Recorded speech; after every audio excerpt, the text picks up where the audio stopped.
Dengan pernyataan Prabowo soal bagaimana ya memaafkan koruptor, ini dibantah sendiri oleh Prabowo. Dibantah bahwa bukan maksud seperti itu ya, memaafkan koruptor tidak seperti itu kata Prabowo. Prabowo mengatakan kalau sudah bertobat ya dimaafkan asalkan uang-uang yang dicuri, yang dikorupsi di situ ya dikembalikan. Nah, itu maksud dari seorang Prabowo. Nampaknya kita tahu bahwa setelah pernyataan Prabowo seperti itu begitu kan ya, banyak ketua umum partai berbondong-bondong datang ke kediaman Prabowo. Ada apa? Dan itu pertanyaan. Dan tidak hanya itu begitu kan. Pak Mahfud MD memberikan kritikan keras. Kalau koruptor itu tidak boleh dimaafkan. Yang namanya koruptor ya tidak boleh. Dengan inilah yang kemudian Pak Prabowo sudah membantah begitu kan ya. Menteri Hukum sudah membantah bahwa bukan seperti itu. Nah, siapa yang salah? Nampaknya Prabowo mengatakan bahwa hukum koruptor tidak dimaafkan. Wah, ngeri kan? Ngeri kan? Ya. Saya kira inilah yang terjadi begitu kan. Ketika ada kasus Hasto begitu dijadikan tersangka oleh KPK. Nampaknya Hasto banyak yang kemudian membongkar habis-habisan soal ini. Dan kritikan dari Partai Gerindra dari Habibur Rahman nampaknya ya banyak muncul spekulasi begitu kan ya, sehingga orang-orang heran kepada sosok Prabowo selaku presiden ya, kenapa kok ini terlalu dibiarkan, kenapa tidak ada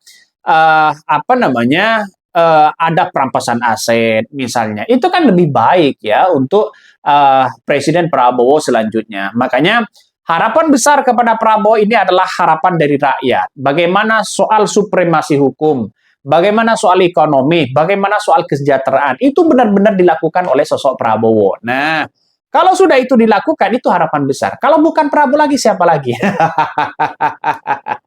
Tapi anehnya ya ketika seorang Hasto ingin membongkar masalah dugaan keterlibatan korupsi para petinggi-petinggi negara, justru mereka nampaknya akan bersatu para oligarki begitu kan ya, yang punya kepentingan besar. Makanya di tangan Prabowo ini begitu kan harus benar-benar diselesaikan. Prabowo mengaku ya dalam video itu mengatakan saya hanya masih memimpin 2,5 bulan ya.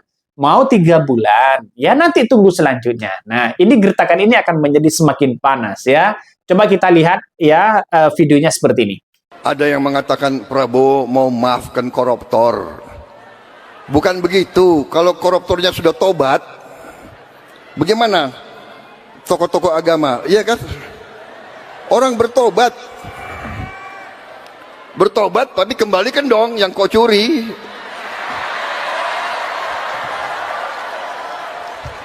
Enak aja.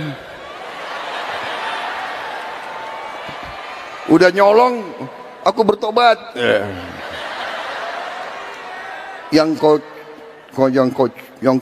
curi kau kembalikan. Bukan saya maafkan koruptor, tidak. Saya mau sadarkan mereka yang sudah terlanjur dulu berbuat dosa. Ya, bertobatlah, itu kan ajaran agama.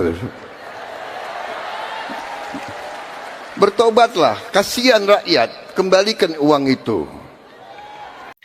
Itulah tadi apa yang disampaikan oleh Prabowo. Nampaknya ini benar-benar dengan dari pernyataan Prabowo ya benar-benar ingin mengatasi ini semua begitu. Tapi wallahu alam, kita tahu bahwa di negara kita itu terlalu banyak orang-orang yang punya kepentingan besar.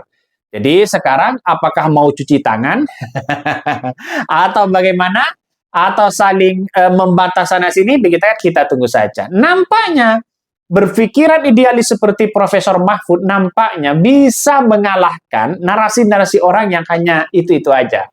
Mengomentari Profesor Mahfud gagal, berkomentar undang-undangnya tidak seperti itu, dan pada akhirnya masyarakat bisa bisa menilai ya.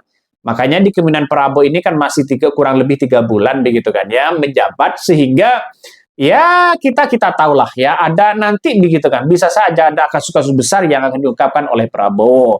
nampaknya Prabowo ini begitu kan ya masih mengatakan tidak memaafkan koruptor. Wah, bisa ketar-ketir begitu. Kalau sudah seperti ini bisa ketar-ketir. Jadi artinya apa? Artinya tumpang tindih masalah spekulasi ya soal soal memaafkan koruptor di situ. Nampaknya Prabowo ini sampai hari ini sudah berdalih begitu kan ya berdalih bahwa tidak memakan koruptor ya. Artinya mungkin ya pernyataan dari awal yang terakhir itu akan memakan koruptor bukan seperti itu. Nah, saya memandang sebagai rakyat kecil, sebagai rakyat biasa hanya ingin bagaimana hukum yang ada di Indonesia benar-benar ditegakkan ya. Yang korupsi biarlah yang korupsi ya, yang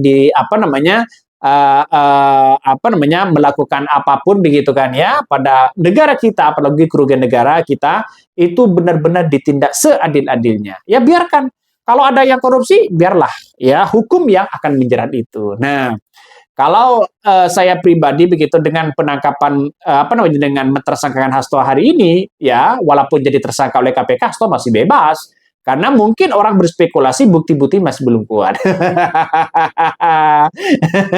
Ini ngeri, Bos.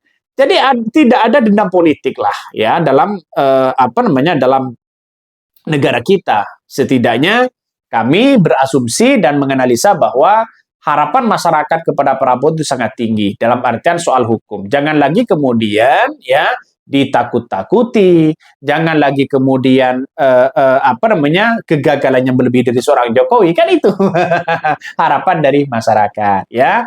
Mungkin itu yang kami sampaikan, tonton terus di Hodari News ini. Jangan lupa di Cakret, itu kira-kira.